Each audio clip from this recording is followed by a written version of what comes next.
Hello friends, आप सभी का अपना YouTube channel Meera study point में स्वागत है।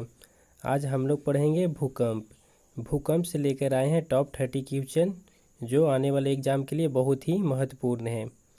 और इस वीडियो को लास्ट तक ज़रूर देखें। अगर अच्छा लगे तो लाइक कमेंट शेयर ज़रूर कर दें।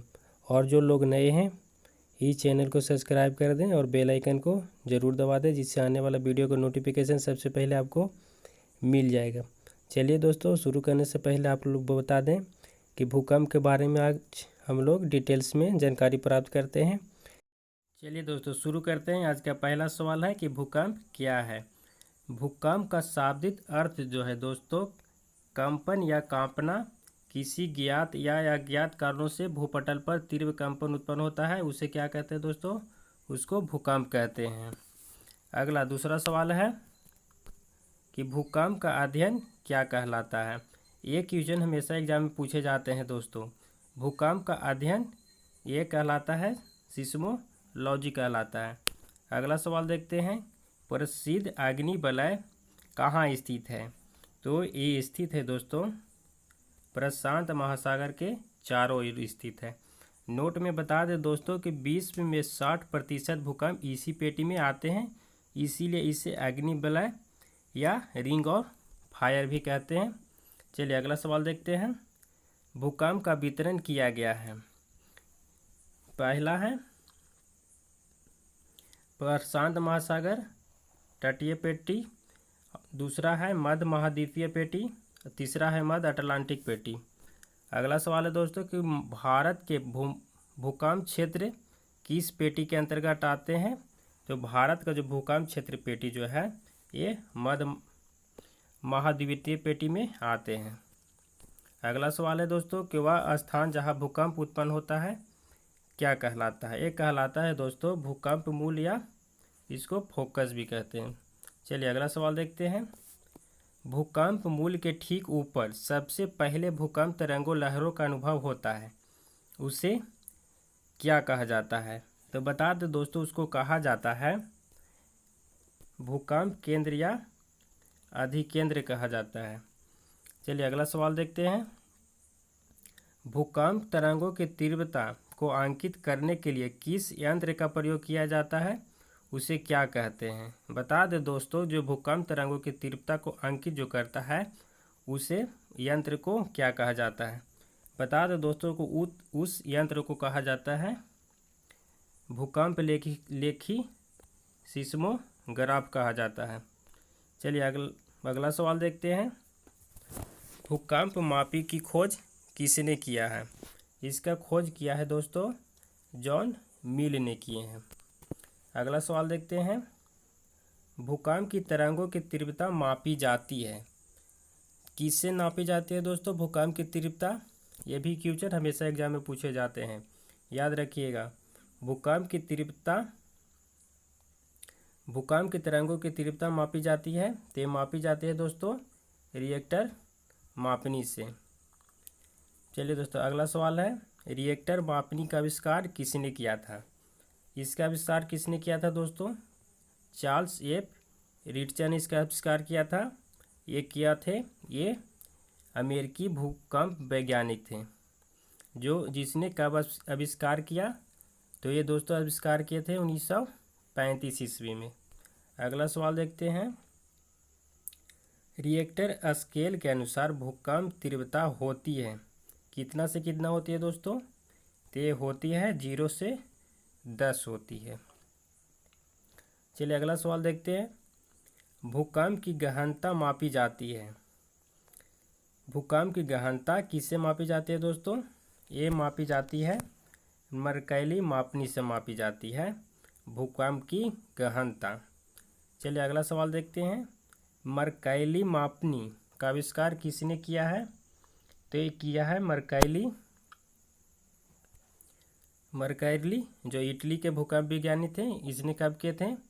1902 ईस्वी में किए थे। अगला सवाल देखते हैं 15 नंबर, भूकंप आने के क्या कारण हो सकते हैं।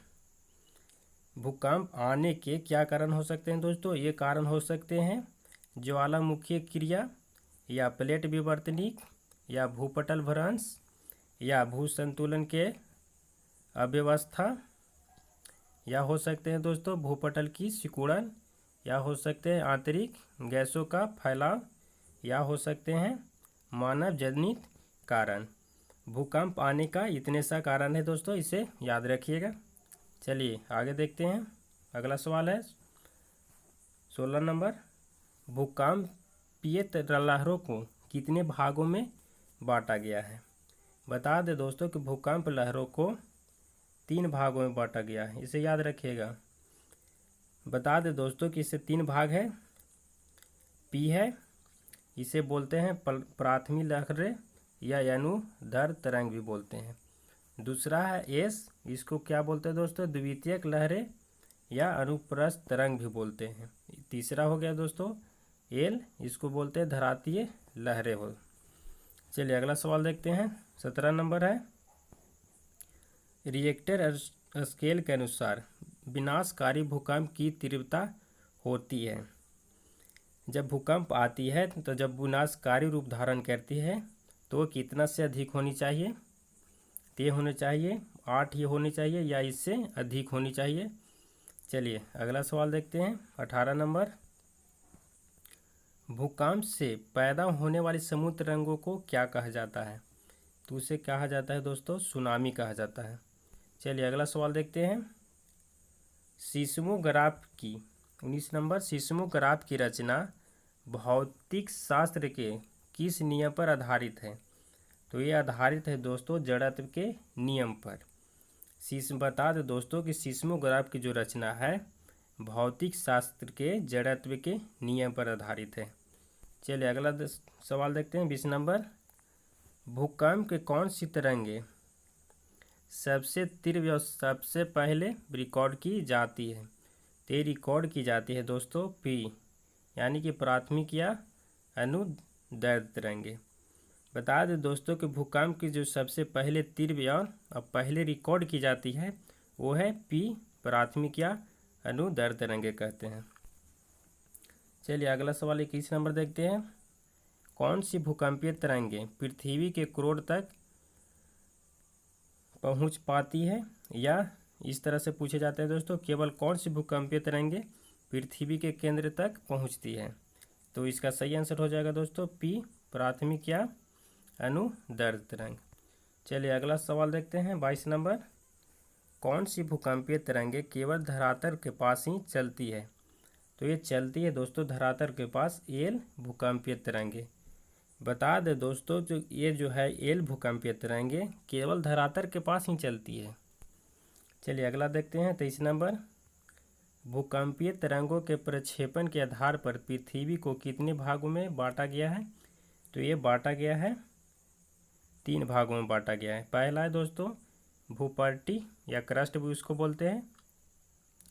दूसरा है मेटल, इस पहला हो गया भूपट्टी, दूसरा हो गया मेटल। मेटल को भी 2 भागों में बांटा गया है दोस्तों। पहला बांटा गया है ऊपरी मेटल और दूसरा है निचली मेटल। और तीसरा हो गया दोस्तों क्रोड या कोर भी बोलते हैं। कोर या क्रोड ये भी 2 भागों में बांटा गया है। पहला है बाह्य क्रोड और दूसरा है आंतरिक क्रोड। चलिए अगला देखते हैं। 24 नंबर सवाल है, पृथ्वी के सबसे ऊपरी परत को क्या कहते हैं? पृथ्वी के सबसे ऊपरी परत के क्या कहते हैं? इसे कहते हैं भूपट्टी या इसे क्रस्ट कहते हैं। चलिए आगे देखते हैं। 25 नंबर सवाल है, पृथ्वी के किस भाग में घनत्व सर्वाधिक होते हैं? तो ये होते हैं दोस्तों आंतरिक क्रोड में होते हैं। पृथ्वी के जो सर्वाधिक घनत्व जो होता है वे आंतरिक क्रोड में होते हैं। चलिए अगला सवाल देखते हैं। 26 नंबर, पृथ्वी के क्रोड पर कौन से पदार्थ पाए जाते हैं? ये पाए जाते हैं निकेल और लोहा। ये भी सवाल हमेशा एग्जाम में पूछे जाते हैं दोस्तों, याद रखिएगा। पृथ्वी के क्रोड पर कौन से पदार्थ पाए जाते हैं? तो ये पाए जाते हैं निकेल और लोहा पाए जाते हैं। चलिए अगला सवाल है 27 नंबर, पृथ्वी के किस भाग में छाया क्षेत्र पाया जाता है? तो जो ये छाया क्षेत्र जो पाया जाता है ये क्रोड या कोर में पाया जाता है। बता दें दोस्तों, जो पृथ्वी के छाया क्षेत्र में पाया जाता है वो पाया जाता है कोर या क्रोड में पाया जाता है। चलिए अगला सवाल है 28 नंबर। पृथ्वी के छाया क्षेत्र से कौन सी तरंगे पहुँचती है? ये पहुँचती है दोस्तों पृष्ठीय तरंग या पी तरंगे। ये दो तरंगे पहुँचती है पृथ्वी के छाया क्षेत्र में। चलिए अगला सवाल देखते हैं। कौन सी 29 नंबर सवाल है, कौन सी भूकंपीय तरंगे चट्टानों में संकुचन और फैलाव लाती है? तो ये लाती है दोस्तों पी तरंगे लाती है। चट्टानों में संकुचन और फैलाव लाती है, तो कौन सा तरंग लाती है? तो ये पी तरंगे लाती है। चलिए अगला सवाल है, लास्ट सवाल है। पृथ्वी के आधार पर भूकंप को वर्गीकृत किया गया है। तो ये किया गया है दो भाग में किया गया है दोस्तों। पहला किया गया है कृत्रिम या अप्राकृतिक भूकंप, या दूसरा है प्राकृतिक भूकंप। बता दें दोस्तों, जो प्राकृतिक भूकंप है ये 3 भागों में बांटा गया है। पहला है ज्वालामुखी भूकंप, दूसरा है विवर्तनिक भूकंप और तीसरा है पातालिक भूकंप। बता दें दोस्तों कि उत्पत्ति के आधार पर जो है भूकंप को 2 भागों में बांटा गया है। पहला है कृत्रिम या अप्राकृतिक भूकंप, दूसरा है प्राकृतिक भूकंप। प्राकृतिक भूकंप जो है दोस्तों वो 3 भागों में बांटा गया है। पहला है ज्वालामुखी भूकंप, दूसरा है विवर्तनिक भूकंप और तीसरा है पातालीय भूकंप। चलिए दोस्तों, अगर वीडियो अच्छा लगा हो तो लाइक ज़रूर कर दें, और जो लोग नए हैं इस चैनल को सब्सक्राइब कर लें और बेल आइकन को दबा दें, जिससे आने वाला वीडियो का नोटिफिकेशन सबसे पहले आपको मिल जाएगा। आप सभी से रिक्वेस्ट है दोस्तों कि जितना से ज़्यादा इस वीडियो का शेयर करें, लाइक करें, कमेंट करें। चलिए दोस्तों, फिर मिलते हैं अगला वीडियो में। ओके, थैंक्स, धन्यवाद। Peace.